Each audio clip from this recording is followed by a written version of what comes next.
Hello everyone, good morning সবাইকে। আর এটা হচ্ছে আজকে সকালের ভিডিও, মানে 18 ডিসেম্বর। তো এটা আমাদের প্রতিদিনে যাওয়ার জায়গা, কোনোদিন ভিডিও করা হয় না। তো আজকে প্রথমবার ভিডিও করলাম। রোজ দিন দেখতে দেখতেই যাই, কিন্তু এত তাড়া থাকে যে কোনোদিন ভিডিও করা সম্ভব হয় না।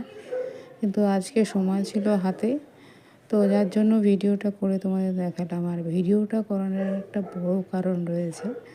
তো সকাল সকালে বজরংবলীর দর্শন হয়ে গেল এবং ভিডিও করলাম, খুব ভালো লাগলো।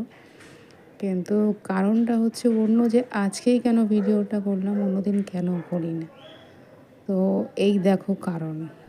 এটা হচ্ছে লিলুয়ার বাজারের এই অবস্থা। তো এই সময় এখানে 4-5টা স্কুল আছে, স্কুলের বাচ্চারা স্কুলে যাওয়ার জন্য ব্যস্ত। আর দেখতেই পাচ্ছ যে প্রতিটা বাইকে মোটামুটি স্টুডেন্টরা রয়েছে, কিন্তু এত জ্যাম যে পা ফেলারই জায়গা নেই। তো আমরাও এই জ্যামের মধ্যে পড়ে একদম তো নাস্তানাবুদ, শেষ পর্যন্ত বাইক দাঁড় করিয়ে ছেলেকে স্কুলে পৌঁছে দিয়ে এলাম। কিন্তু অনেক বাচ্চা আছে যারা বাইকে চেপে আছে, না তারা ব্যাকে যেতে পারছে আর না তারা স্কুলে পৌঁছতে পারছে। মানে আজকের সকালটা পুরো একদম, কি বলবো, একদম স্কুলে যাওয়ার জন্য একেবারে চরম, মানে হেস্তনেস্ত হয়ে গেছে গার্জিয়ানরা যে কীভাবে তাদের বাচ্চাদের স্কুলে পৌঁছাবে। এমন মনে হচ্ছে যে এটা কোনো, মানে কোনো মেলা চলছে, না হলে কোনো দুর্গাপুজোর বোধহয় ভিড়।